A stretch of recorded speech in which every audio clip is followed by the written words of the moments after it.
ओम शांति।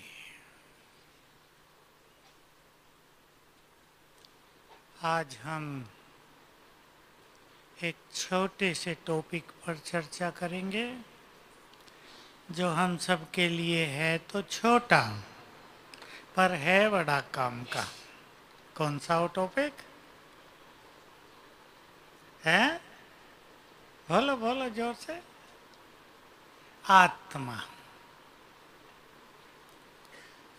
पहला ही टॉपिक है हमारा, लेकिन इसकी गुह्यता भी बहुत है।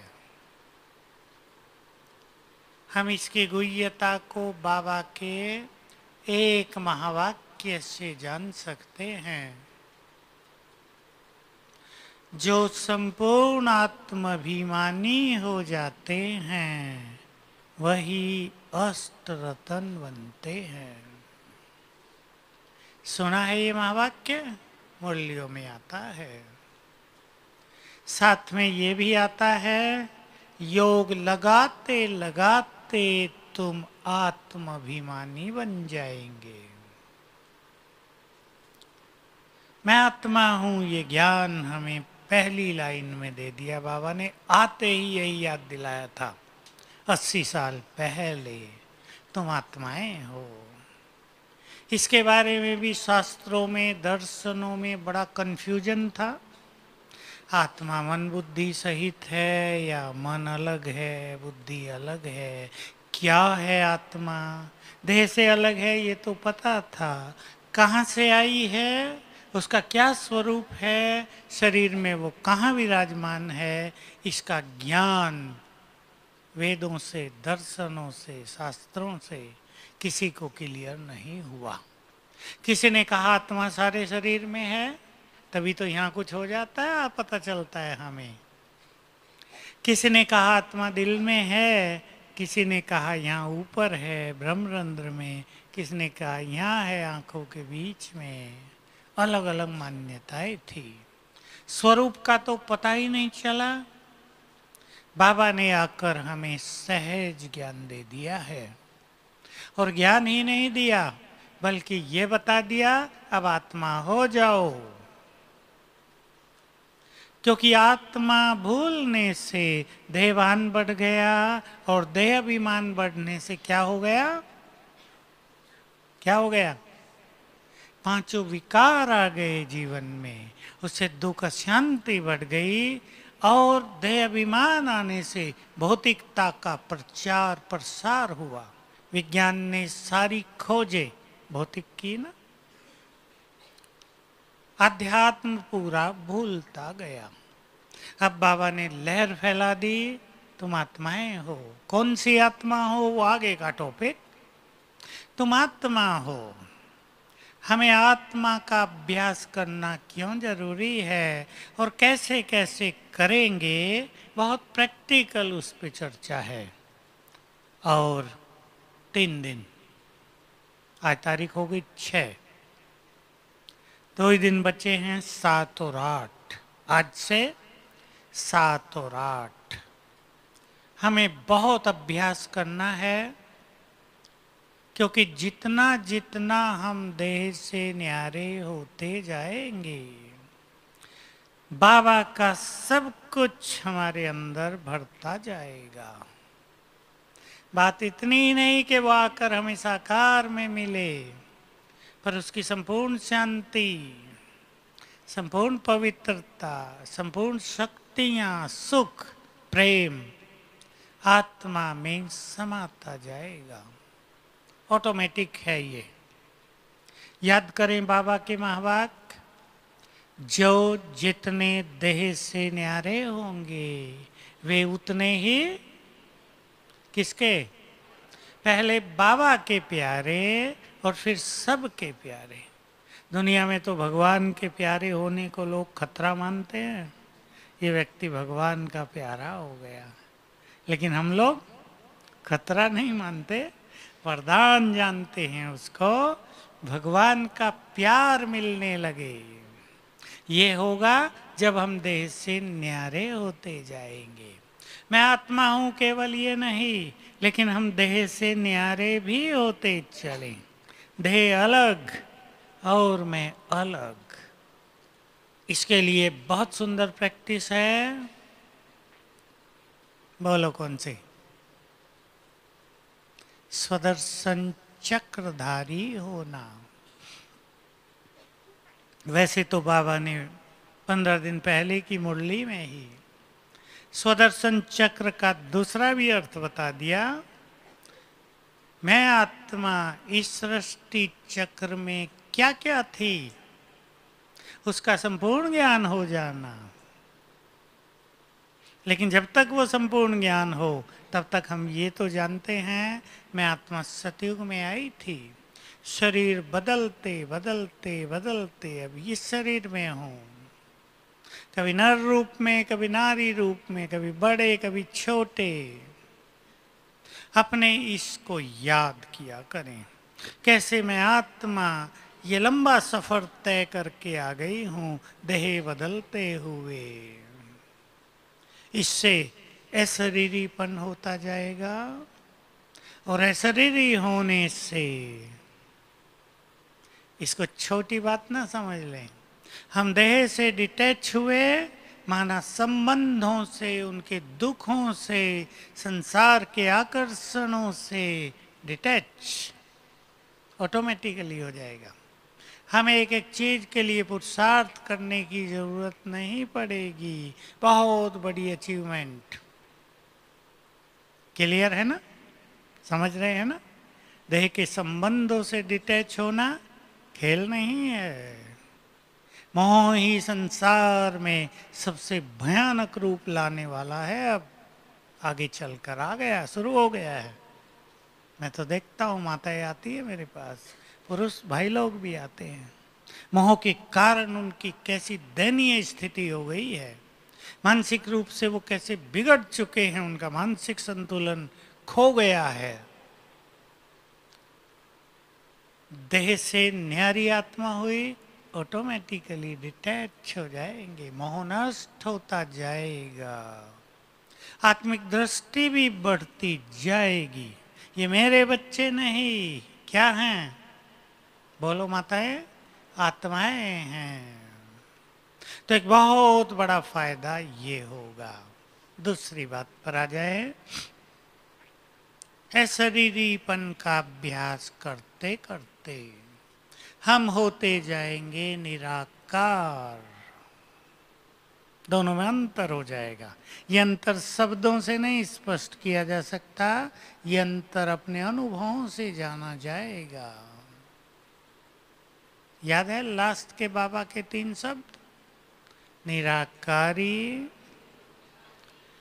दूसरा निर्विकारी, इनका क्रम है ये, तीसरा निरंकारी। जो निराकारी हो जाएंगे संपूर्ण पवित्र हो जाएंगे, निर्विकारी और संपूर्ण अहम समाप्त हो जाएगा, निरंकारी हो जाएंगे।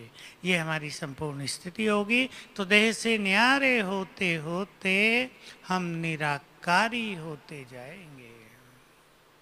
और जैसे जैसे ये स्थिति बढ़ेगी, अभी एक डीप बात आपके सामने है, हमारे सभी संकल्प इस निराकारी स्थिति में समाते रहेंगे। जो लंबा समय ये अभ्यास करेंगे, उन्हें लगेगा उनका मन पूरी तरह संकल्पों से मुक्त हो गया है। बहुत ऊंची स्थिति है ये। तो सभी बहुत ध्यान देंगे, मैं आत्मा हूँ। इसकी कैसे रोज साधना करेंगे, एक विधि आपके सामने है पहले, और भी इन बातों पर हम आएंगे आगे। आत्मा के अभ्यास से क्या क्या फायदा होगा, लेकिन इस अभ्यास में हम ये बात आपके सामने क्लियर रखते हैं। आत्मा के 7 गुण हैं, सबको पता है। पहला है, आत्मा ज्ञान स्वरूप है। इसका अर्थ है, बोलो इसका अर्थ। जो कोर्स कराते हैं वो इसका अर्थ बताओ। टीचर बैठी हैं। ज्ञान स्वरूप हूं मैं आत्मा। बोलो, सिंपल अर्थ बताओ। हैं? चलो भाई बता दो। कुमार होशियार बोलो। नहीं, ज्ञान स्वरूप हूं।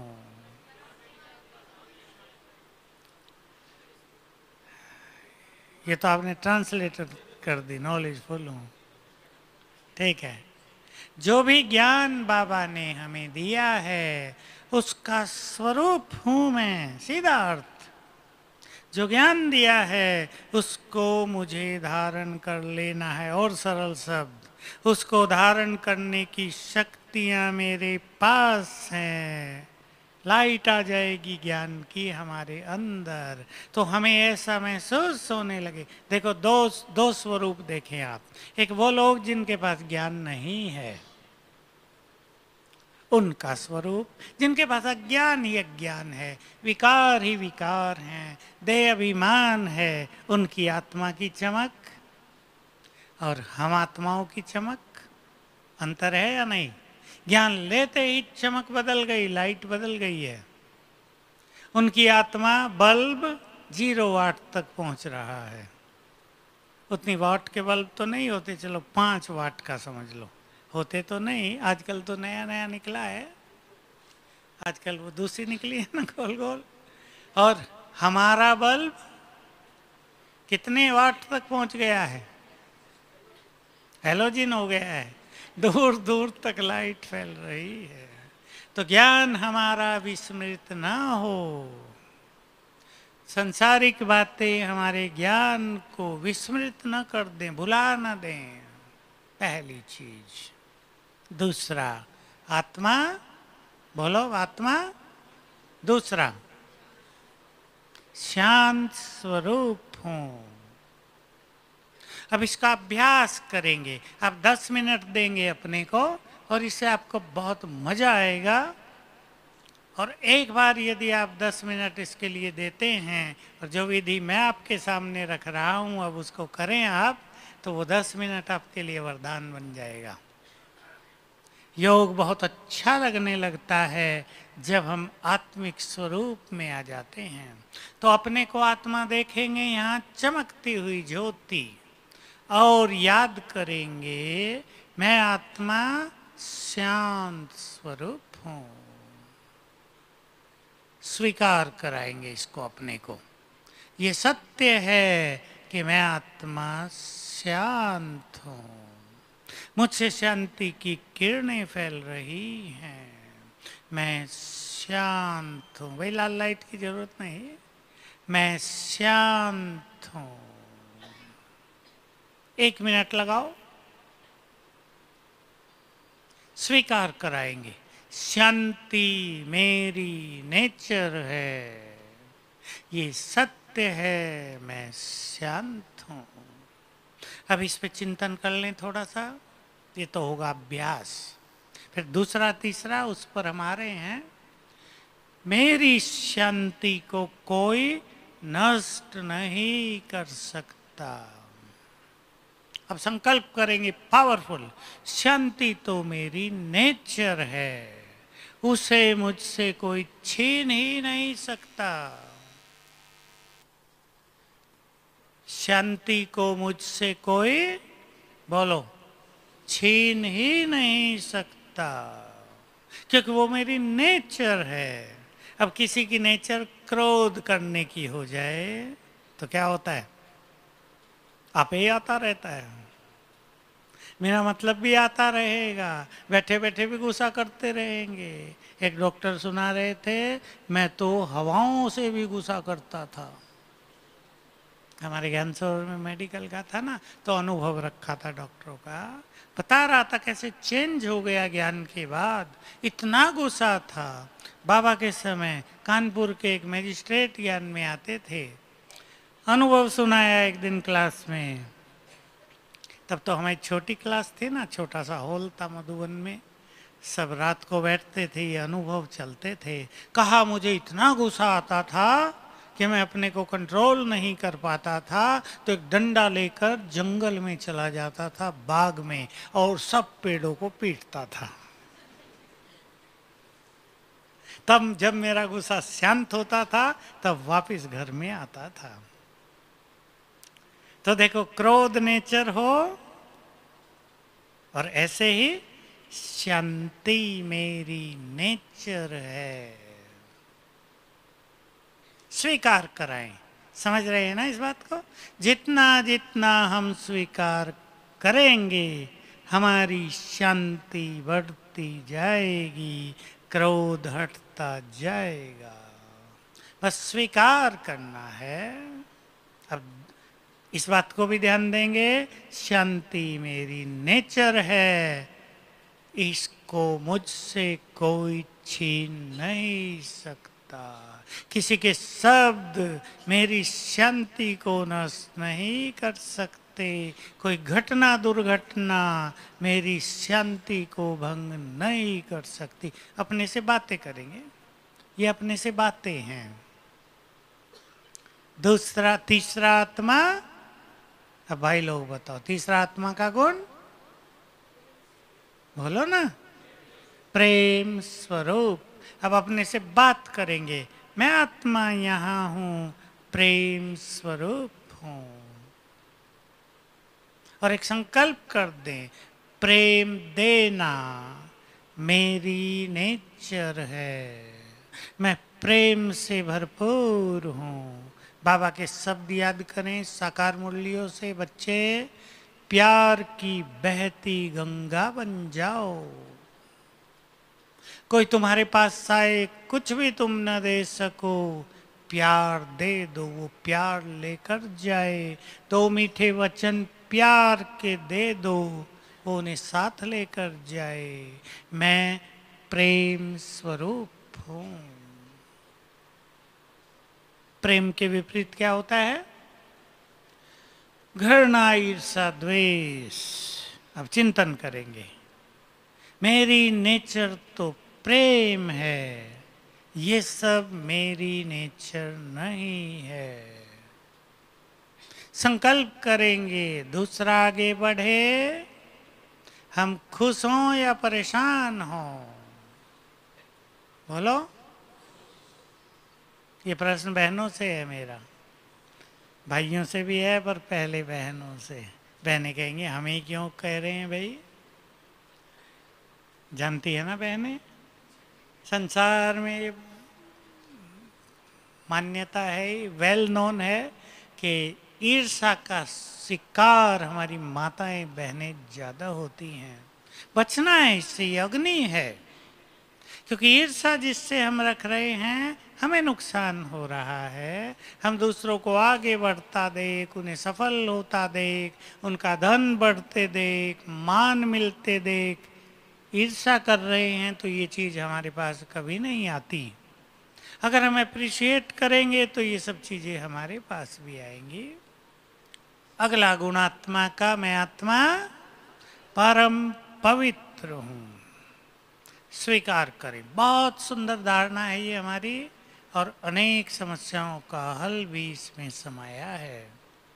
यह पवित्रता ही तो है जिससे ब्राह्मण भी युद्ध कर रहे हैं, जिसमें सारा संसार उलझ गया है, जिसने अनेकों के जीवन को नष्ट कर दिया है। कर दिया है या नहीं?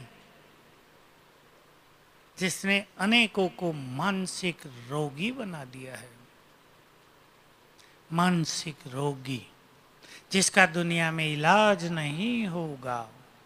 इसलिए बाबा के बच्चों को कुछ चीज़ों से सेफ रहना है।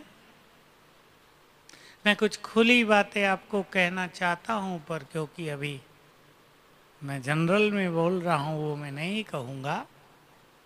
प्यार केवल एक से करेंगे, बाकी सभी के प्यार आपको मानसिक रोगी बना देंगे। इशारे में समझ लें। एक छोटा सा उदाहरण दे रहा हूं। कनाडा की एक बहन आई, कहा हमें लड़की का वन साइडेड प्यार था किसी से, बस मैं डिटेल नहीं करूँगा। उसका बिल्कुल प्यार नहीं, उसकी शादी हो गई, अब ये बहुत परेशान है और कहती है मुझे उसी से शादी करनी है। सब समझा के हार गए हैं, ये डिप्रेशन में आ रही, उदास रहती है, खाना भी अच्छा नहीं लगता। सोच लो अब, इस वासना ने मनुष्य का जीवन कितना अशांत किया है। सब बचेंगे। अब समय है एक से प्यार करने का, है या नहीं? बोलो इधर वाले, है? एक से प्यार करने वाले सुखी कुमार बहुत बैठे हैं, है ना? बहुत सुखी। मेरे पास तो रोज 2-4 केस आ जाते हैं, देहधारियों से प्यार करने वाले अति दुखी। मैं उनको हंसता हूँ, क्यों प्यार किया देहधारियों से? वो भी हंसते हैं। हो गया, क्या करें, अब इसको खत्म करो। मैं आत्मा परम पवित्र हूं, स्वीकार कराए अपने को। संपूर्ण पवित्रता मेरी नेचर है। फिर अपने स्वरूप को देखेंगे, मुझसे पवित्र किरणें फैल रही हैं। मैं बहुत पवित्र हूँ, मैं परम पवित्र हूँ। जितनी बार ये संकल्प आप अपने को देंगे उतनी ही प्योरिटी बढ़ेगी। सवेरे उठ के देंगे तो चमत्कार होगा। शांति का संकल्प, पवित्रता का संकल्प, अपवित्रता से अब मेरा कोई नाता नहीं। अब चिंतन, सारा संसार अपवित्रता की विकारों की अग्नि में जल रहा है, मुझे इस आग को बुझाना है। कौन कौन बनेंगे फायर ब्रिगेड? बहुत अच्छा, इतने फायर ब्रिगेड यहीं। मुझे इस अग्नि को बुझाना है। सचमुच ये बहुत कष्ट दे रही है संसार को इस समय। मैं तो न्यूज़पेपर आदि पढ़ता नहीं, बहुत दिन से तो वैसे ही छूट गया। जब भी कुछ पढ़ो, वहाँ रेप हो गया, वहाँ हो गया, वहाँ हो गया। समाचार सुनना ही गंदगी अपने अंदर भरना हो गया है। सचमुच मुझे बाबा के शब्द याद आते हैं। बहुत साल पहले किसी ने पूछा था, बाबा विनाश कब होगा? बहुत सुंदर उत्तर था। अलग अलग उत्तर हैं बाबा के इस बारे में। बाबा ने कहा था, जब संसार का हर मनुष्य पुकारेगा भगवान को, कहेगा ये दुनिया रहने लायक नहीं रही है, इसे नष्ट कर दो, तब विनाश प्रारंभ होगा। नहीं तो लोग कहेंगे ना, भगवान इतनी अच्छी दुनिया है, तुमने क्या कर दिया? गाली देते रहेंगे, नाराज हो जाएंगे। पर सबके दिल की आवाज निकलेगी। वो समय तेजी से आता जा रहा है और तेजी से आता जाएगा। जैसे ही प्रकृति प्रकोप प्रारंभ करेगी, ये आवाज संसार में तेज हो जाएगी। तो मैं परम पवित्र हूँ, मुझे तो अपवित्र आत्माओं को पवित्रता की राह दिखानी है, मुझे सभी को सन्मार्ग पर लाना है। ये चिंतन प्रारंभ करें। जिस अग्नि में संसार जल रहा है, मुझे उसमें नहीं जलना है। अब देखो, बाबा ने ही तो आकर ज्ञान दिया, गीता में लिखा हुआ है, लेकिन कोई विद्वान नहीं समझता उसको, उसकी व्याख्या ही गलत कर दी। काम महाशत्रु है, काम ही सब पापों का मूल है, इसकी व्याख्या ही गलत कर दी। इसलिए हम सभी रोज स्वयं को स्वीकार कराएंगे, मैं आत्मा परम पवित्र हूँ। भोजन बनाते बहने सभी, जो भी कुमार भोजन बनाते हैं, हाथ उठाओ कौन कौन अपना भोजन बनाते हैं। आज बहुत बैठे हैं, सभी भोजन को पवित्र भोजन बना दिया करें और बहुत अच्छा इफेक्ट करेंगे अपने जीवन पर एक विशेष चीज से। सभी भाई बहनें पानी चार्ज करके पिएंगे। भूल जाएं तो 2 बार बिल्कुल नहीं भूलना है, उठते ही और सोने से पहले। पानी को दृष्टि देकर मैं परम पवित्र आत्मा हूँ 7 बार संकल्प करके फिर पानी पिएंगे। आपकी प्योरिटी में बहुत मदद मिलेगी, क्योंकि प्योरिटी आत्मा में, इम्प्योरिटी आत्मा में भी है, मन बुद्धि में भी है, तो शरीर और कर्मेंद्रियों में भी है। उन सब को ठीक करना है। अंग अंग सुगंधित होंगे हमारे सतयुग में, उन्हें अब शीतल करना है। पहले वे शीतल बनेंगे, फिर सतयुग में सुगंधित हो जाएंगे। अगला, मैं आत्मा सुख स्वरूप हूं। आज भी मुरली में थी ये बात। अगर तुम अच्छा योग नहीं करेंगे तो तुम्हें सुख अनुभव नहीं होगा। याद है ना? जितना अच्छा योग करेंगे, संगम योग का बहुत जबरदस्त सुख अनुभव होगा। और ये सुख हमारे जन्म जन्म के दुखों को नष्ट करने वाला है।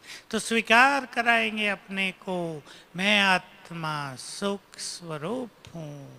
सरल शब्दों में, मैं आत्मा बहुत सुखी हूँ, मैं बहुत सुखी हूँ। सवेरे और शाम करेंगे विशेष रूप से वही यही संकल्प वहाँ, मैं आत्मा संपूर्ण शांत हूँ, मुझे बहुत शांति हो गई है। बाबा आप मिले, मैं बहुत सुखी हो गई, आपने आकर मुझे बहुत सुख दिया।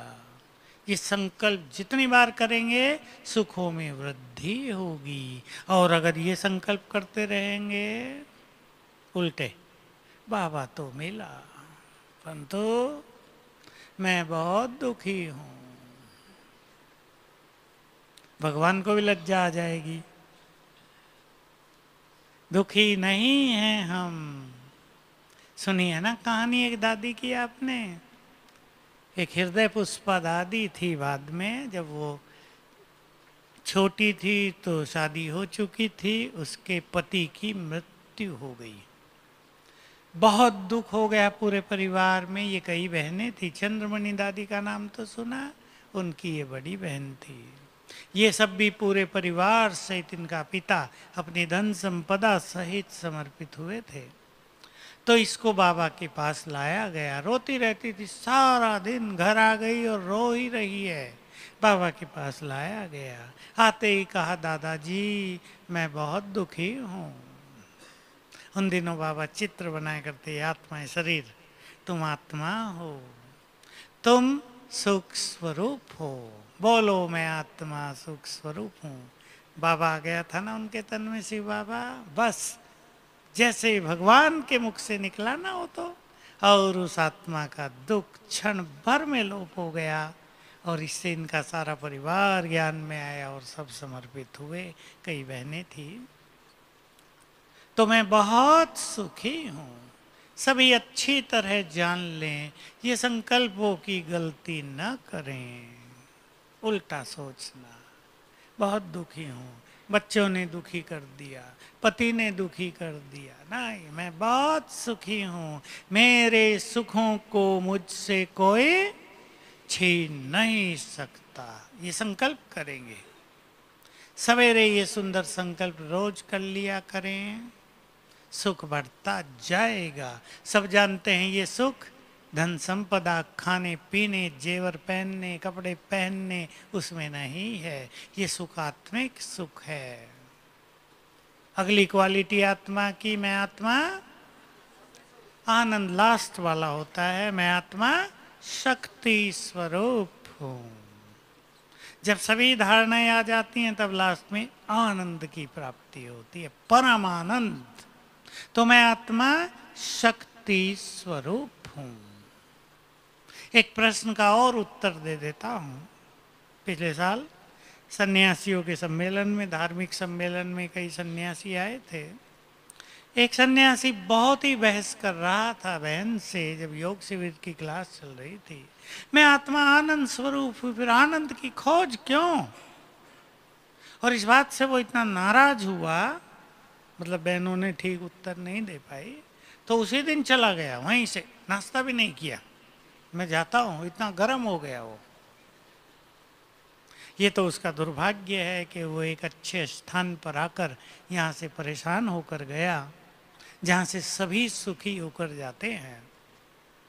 आत्मा शक्ति स्वरूप हूँ मूल रूप में, पर मेरी सारी शक्तियाँ सो गई हैं।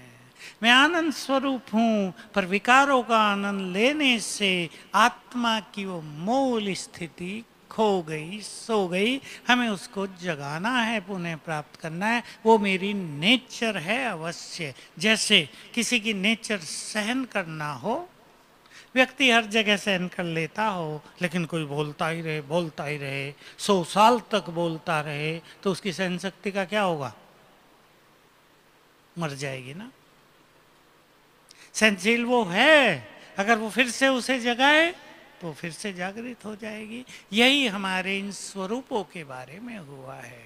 शक्तियां हमारे अंदर भी थी, खत्म हो गई, हमने यूज कर ली, हमारा फ्यूल बिल्कुल खत्म होता गया, बल्ब की रोशनी बहुत डिम हो गई, फिर जगानी बढ़ानी है। तो फिर वही अभ्यास करेंगे। मैं आत्मा शक्ति स्वरूप हूँ, बहुत शक्तिशाली हूँ। अब इसका सरल संकल्प, मैं बहुत शक्तिशाली हूँ, स्वीकार करें अपने को।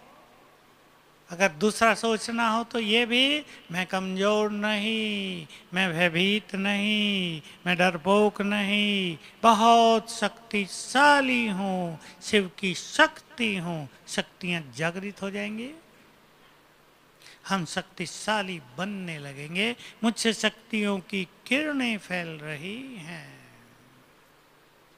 मैं मास्टर सर्वशक्तिवान हूँ। 3 बार, 5 बार, 7 बार अपने को ये संकल्प शांति में बैठकर दे देंगे, अनेक समस्याएं हल हो जाएंगी, भय समाप्त हो जाएगा। सभी लक्ष्य बना लें, हमें अपने भय को समाप्त करना है।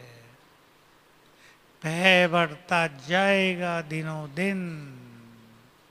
मुझे आज भी बता रहे थे, मैं ऊपर गया था, विदेशियों की क्लास थी, कि हमारे देशों में तो डिप्रेशन बहुत बढ़ रहा है, बहुत बढ़ रहा है वहाँ, क्योंकि विकार बहुत रहे हैं वहाँ, इसलिए सबकी बुद्धि, सबके मन बहुत नेगेटिव, कमज़ोर हैं। थोड़ी सी बात होते डिप्रेशन में आ जाते हैं, सेंसिटिव हैं, ज़्यादा सोचने लगते हैं, नींद नहीं आती है। बहुत लोग नींद की गोली खा के सोते हैं कई देशों में।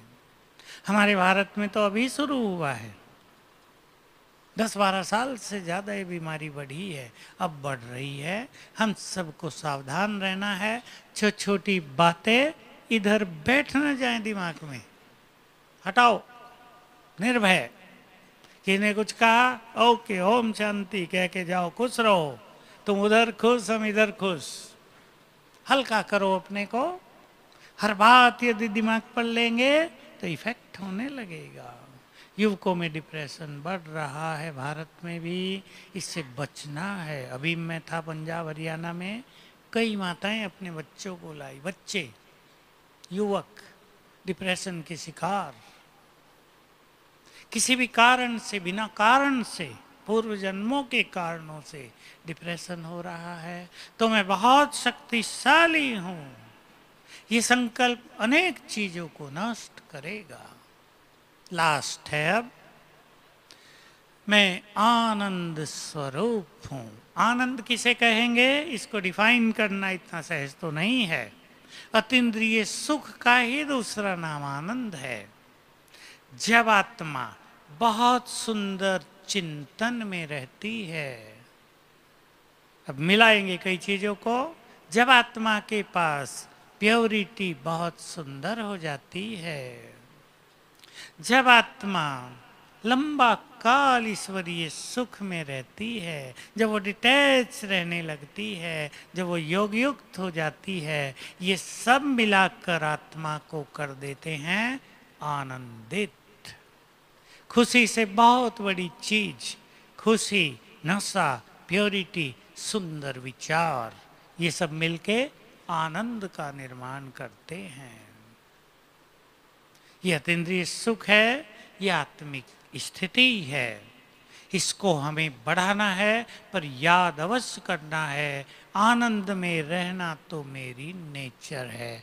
आनंद को आप एक छोटे से एग्जाम्पल से ट्राई करें। इसको कैसे डिफाइन किया जाएगा? कभी हम भोजन खाते हैं, कहते हैं बड़ा टेस्टी भोजन है, मिर्ची बहुत अच्छी पड़ी थी, बड़ा मजा आ गया, आज तो टेस्टी भोजन था, तला हुआ मिला, मनपसंद पकोड़े समोसे मिले, वाह मजा आ गया। लेकिन आप देखेंगे कभी नेचुरल रूप से बोल निकलेंगे, भोजन खा के बड़ा आनंद आ गया। वो अलग ही फीलिंग है। एक बहुत भूखे व्यक्ति को भोजन मिला, क्या कहेंगे? एक दिन हमारे साथ हुआ, भूख लगी थी, ट्रेन में थे, खाना तो ठंडा हो गया था सारा, खा के हम सब ने कहा, आप ही कहा गया, बड़ा आनंद आया। ठंडा था वो, रोटी भी ठंडी थी। आनंद एक अलग ही चीज है, बड़ी डीप चीज है, सुपर सेंसुअस जॉय है, अतीन्द्रिय सुख है। इसकी ओर हम बढ़ेंगे तो सभी बहुत अच्छा अभ्यास करेंगे। अब 2 दिन मैं चमकती आत्मा और सवेरे और शाम बैठकर 10-10 मिनट इस तरह चिंतन करेंगे, एक एक गुण पर 1-1 मिनट, बहुत अच्छी तरह आत्मा के स्वरूप को देखते हुए। साथ में इसके अभ्यास को बढ़ाने के लिए मैं आत्मा इस तन में अवतरित हुई हूँ। बिल्कुल ये फीलिंग आप अपनी यात्रा देखना, सतयुग में आए थे, कैसे उतरे हैं नीचे, कहाँ कहाँ से गुजरे हैं हम, क्या क्या किया होगा हमने, ऐसा सोचे क्या क्या किया होगा हमने। धीरे धीरे गुड फीलिंग होने लगेगी और देह से हम डिटैच होते रहेंगे। अब हमें वापिस जाना है, आत्मा होकर जाना है। तो ये अभ्यास बढ़ाएंगे, फरिश्ता स्वरूप भी क्लियर होता जाएगा, योग युक्त स्थिति बहुत अच्छी होती जाएगी। योग लगता ही तब है जब हम आत्मिक स्वरूप में स्थित हो जाते हैं। और जहाँ से हमने बात शुरू की थी, आत्माभिमानी माना, आत्मा में सातों गुण पूरी तरह धारण हो जाएं। जैसे सतयुग में जब हम हैं तो आत्माभिमानी हैं, अशरीरी नहीं, आत्माभिमानी, क्योंकि वहाँ आत्मा में सातों गुण प्रैक्टिकल जीवन में है। वही बन गया हमारा देवत्व। हम कुछ प्रैक्टिस नहीं करते, प्रैक्टिस हमारी यहाँ है।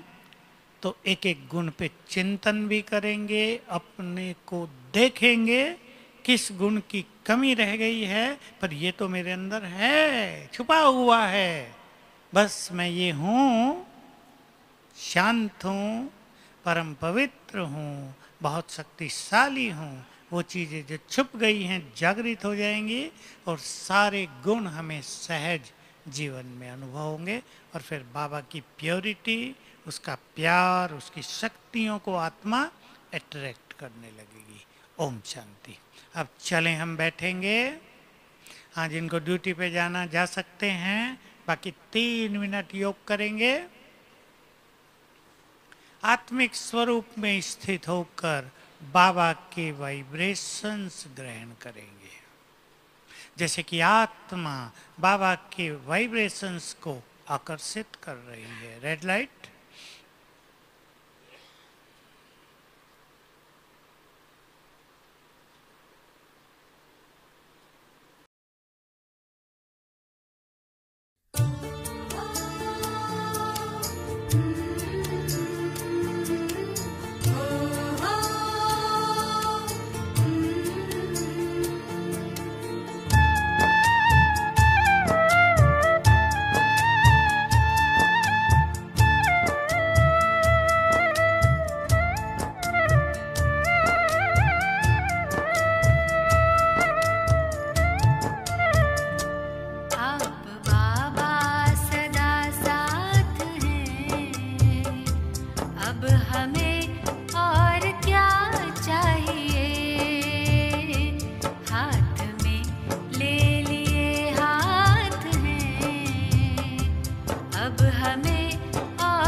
आपके साथ, यही हमारा दिल चाहे, चाहे दिन हो